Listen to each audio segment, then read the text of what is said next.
Today, I want to talk about Laura Ingalls Wilder fairy poems.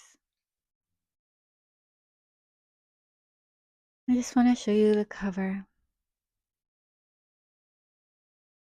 I didn't realize until I picked this book up today how much this influenced my creativity at the time. I think I was late elementary school, 8, 9, 10 years old. Just looking at this fairy with the purple dress. I thought she was a really special little character. And I really wanted to make stuff out of. I made like a sculpey doll, kind of inspired by her with joints, and it was a bit messy. I remember the joints were a little wonky, but it inspired a whole series of these little fairies with joints. And for some reason, they, I made this one girl who, I really loved her little face. I made a young fairy at first, but then I tried making old fairies and they were so much better. I loved making the wrinkles and they were just like a lot more fun, more like liberated instead of having to be too careful, I guess. Make them little clothes. If I remembered, I would make a little sea glass heart on them, put a piece of sea glass in there, and then sculpt a little like a little heart-shaped window to see the sea glass. And they would have there's like this curly hair that you can just fake plastic coils. These just this hair that you can glue it on top of the doll, and so they had this perfect granny haircut, and the joints got better and better. Tie them up with like this stretchy cordage. They were really cute and people really liked them. And that was my first art business. I sold all of those.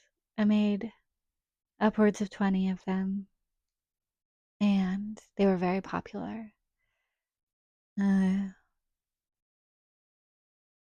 People said that they liked to hang them in their bathrooms.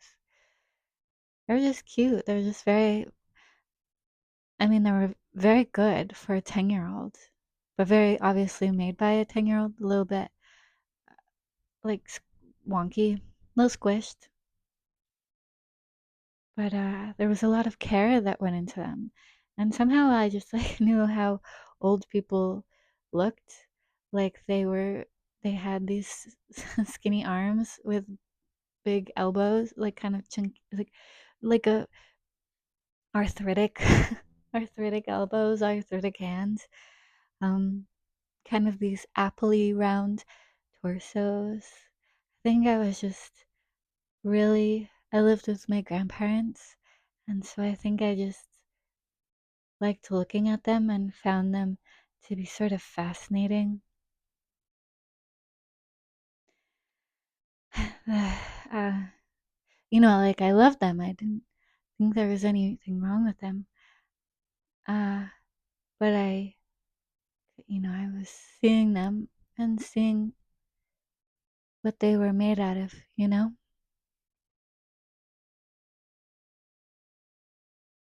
So lovely. Uh,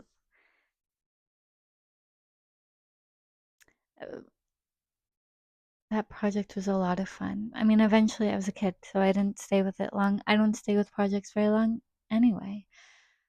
I can stay within a medium, but it's very difficult for me to be consistently interested with one idea for a long time. Things evolve quickly, and consistency is difficult. But I am generally, my aims as an artist are to understand my own principles of manifestation, meaning like uh, what matches me on various levels of my personality, appearance, all these sort of things. How do I match my art to that? Because I don't like to make art that's just something that I like, because I like a lot of different things and craving can cause a lot of confusion. So I want to make clear reads on,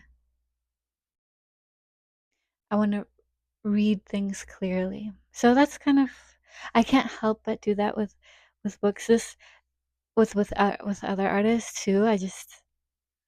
I'm going to look for these overarching motifs that keep the work consistent so that it can maintain, like, I want to see a larger project come into fruition, and how to create consistency but also excitement and variation within that consistency. Um,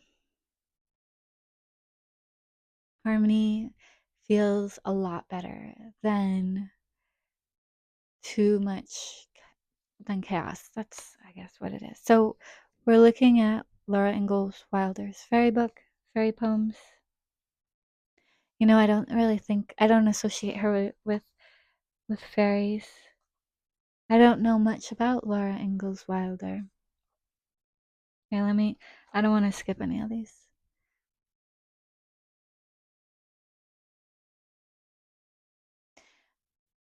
I So most of this book is going to be orange and green, which are not contrasting colors.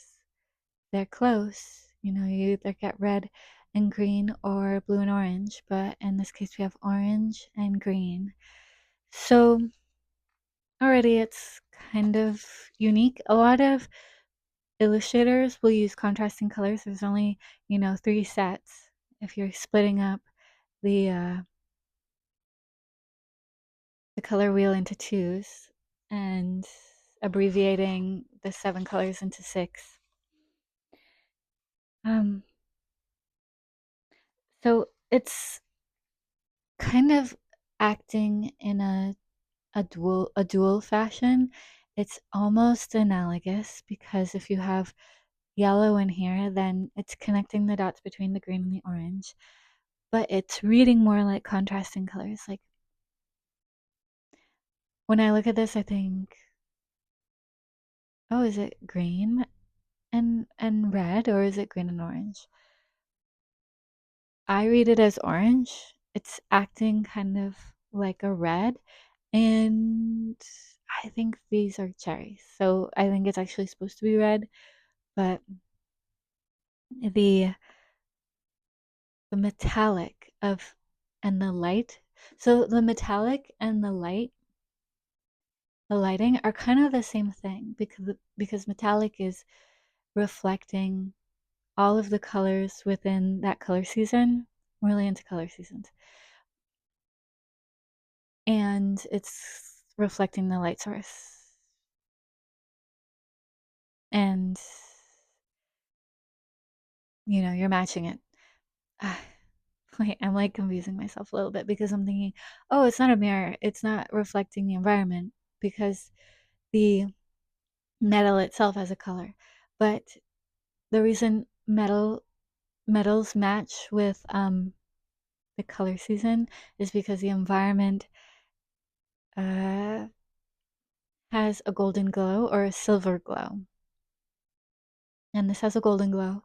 So the lighting is gold and it's just mirroring, which, that's a pun. I don't mean to say that intentionally. The way metallic is holding all of these colors within a warmer sphere because of the underlying color of the metal. Anyway, okay, so this is more leaning towards orange and blue. But when I think of this book, I really think of the orange and the green. And I'm thinking about how let's get a good look. How this person, how this artist is making shapes with these colors, not so much with tone. I mean, it's there. Like the bees are really dark and creating contrasting. There's a nice silhouette against this sort of soft sunrise sky. But yeah, the blue dress and the orange flowers and the green foliage is kind of making these cutouts, which if I were making this, I would feel very agitated. I would want to harmonize it more with a bring in a stronger sense of light, because if I did, then it would be more clearly a autumnal color palette, um, more neutral. It would make the green more orange. Maybe the orange will be more green. It would be a little bit more unified, closer together.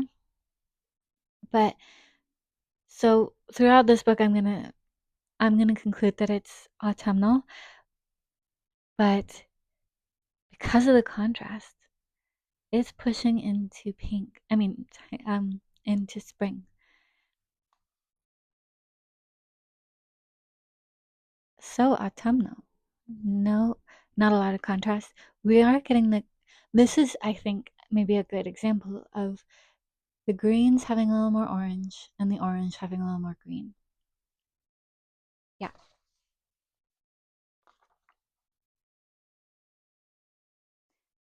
Yeah. Neutral.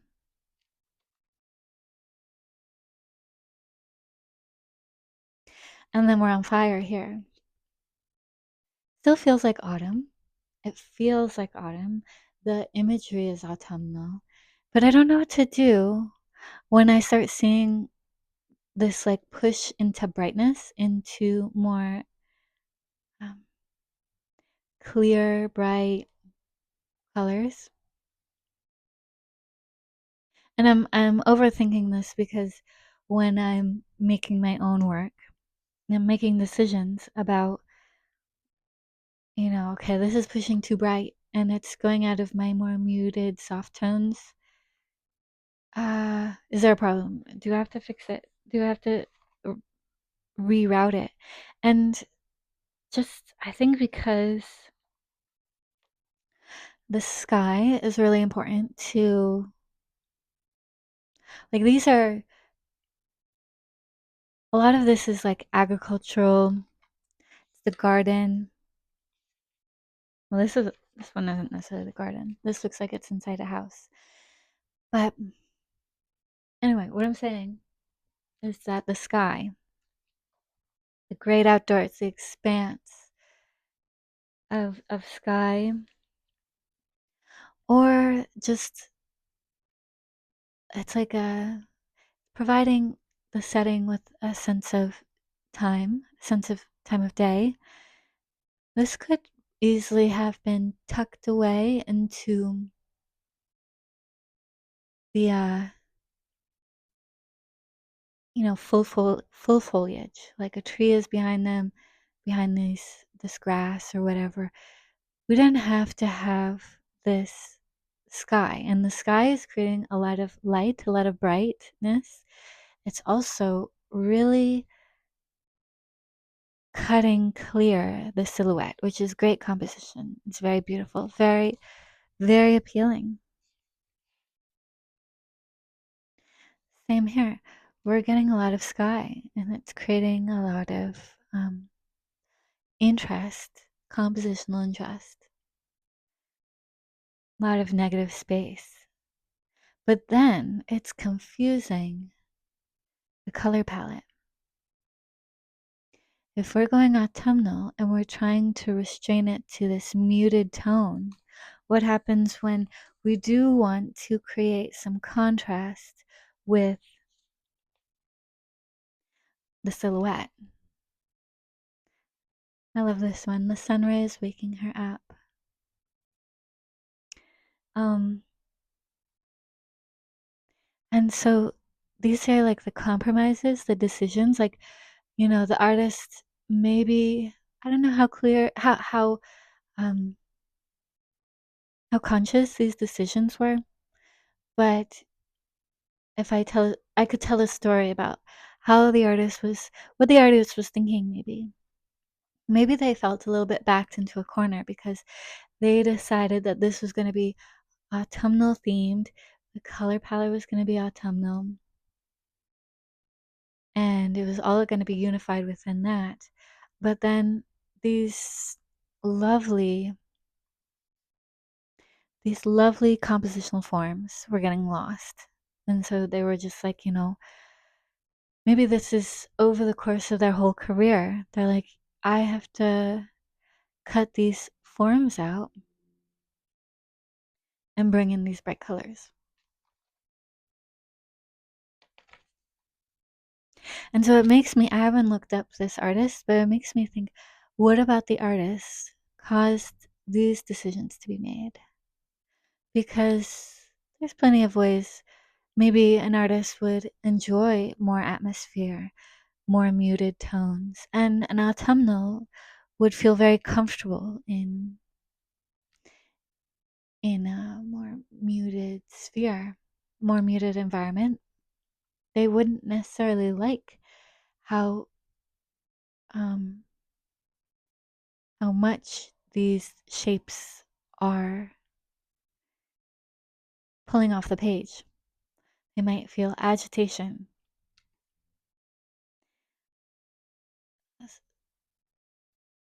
I don't know. So we're kind of we're looking at the motivations of the artist. What is the artist trying to accomplish? Obviously, the color palette is really important. There's a really consistent range of greens that are being used, very consistent range of blues and purples. And then there's these harmonizing neutrals that are very consistent through the whole project.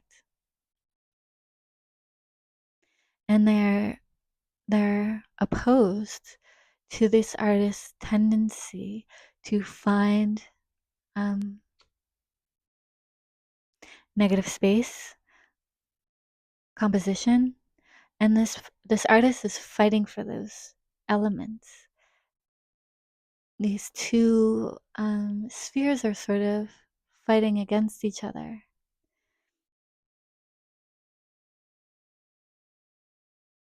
And we also need clarity and contrast for the words. The words are better in, something like a sky. But the artist didn't want to frame the art and consolidate it. The artist wanted the story, the poem, to be in the environment. So, the poem is in the story about the baby.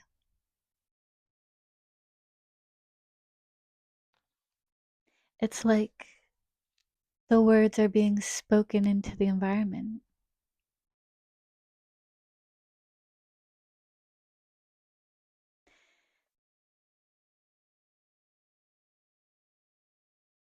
I could say all sorts of things about what I think this artist is like beyond the page. Like, mm,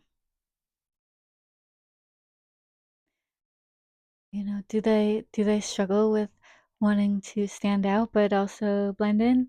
Do they have difficulty? I don't even know what pages I was on. I had to um I'm low on battery on my phone. And you know, does he struggle with speaking clearly or feeling misunderstood, and so has to really push these shapes? You know, what internal dialogue is she? Let's look. Oh, interesting. So I was kind of referring to. So this is a book of fairies, but I had this feeling, or I just kept on referring to the illustrator as a man, and it is illustrated by Richard Hell. So there is something so readable in an artist's work. You can see them. For the most part, we're seeing what the artist looks like. I love this one. She's pretty fabulous. And I like that I know what color palette this is. This is autumn. Makes me feel more safe when I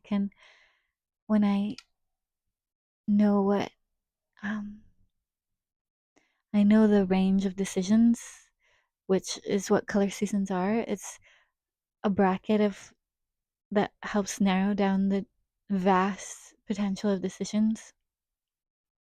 This makes me feel like I can make decisions easier in my own work. In case you were wondering, this queen doesn't necessarily have a name. It says poor Drapodu. So Drapodu is that fairy that's next to the queen. Poor Drapodu, what could she do? She said to the fairy queen, I cannot get those 4 o'clocks to keep their faces clean. And then the rainstorm comes. He cleans those faces. Um, I love that face. Beautiful faces.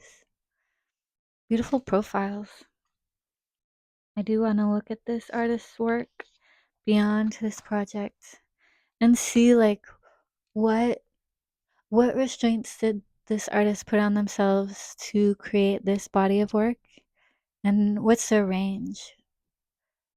Where what corners are they pushing into outside of something that they're maintaining sort of unified ideals? This one's pretty bright, but I don't know, it's still muted. Still pretty muted.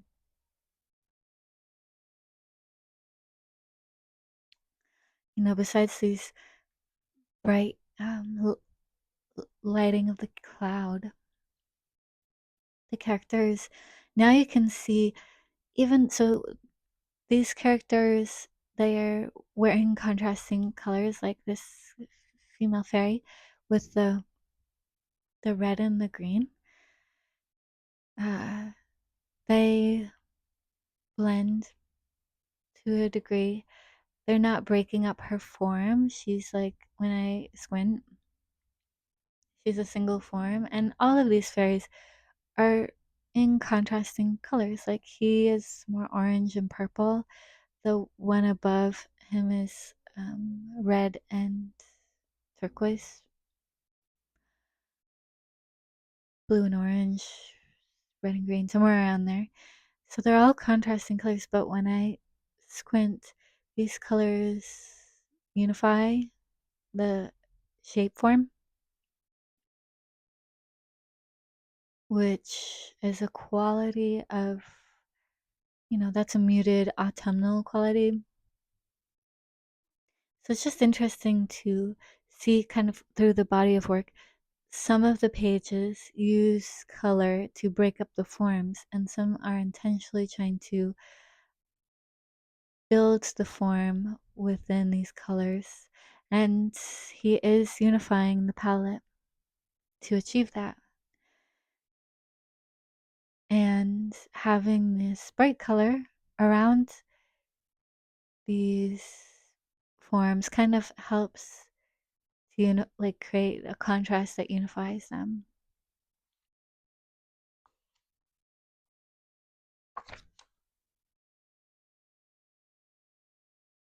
The rainbow, a bright rainbow, very spring, um, is a nice like surprise. It sort of breaks up the idea, the project. Sort of a nice thing to think about is, he created a pattern and an expectation, and then he starts to break these expectations later in the book, uh, to maybe maintain interest. Maybe it sort of helps with this climactic arc, more chaotic and stuff. Um, yeah, this is actually pretty consistent with the rest of the book. But I think the next, yeah, and we're kind of back to using color blocking to designate the composition, the shapes. And this is all harmonized, which I think it's the last page. There might be one more, like, little end credit, but maybe this is intended. It's bright, but it's harmonized. It's all within, it's all analogous. Maybe it's intended to, it's like an exciting way to say that it's all done, because it's harmonized, but it's bright. So everything's been resolved, but like, big hooray. But, and then there's a little guy in an egg. Little dew drop.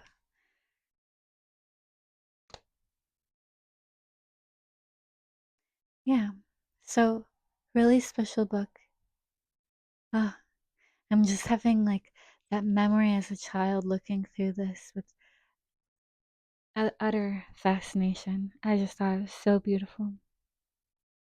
But when I looked through it, I'm remembering like I couldn't pick out just one thing that made me love it so much. Like, other than this character, I could isolate her as like a favorite, but this was a world, so there was nothing too favorite about it because it had this like consistency throughout.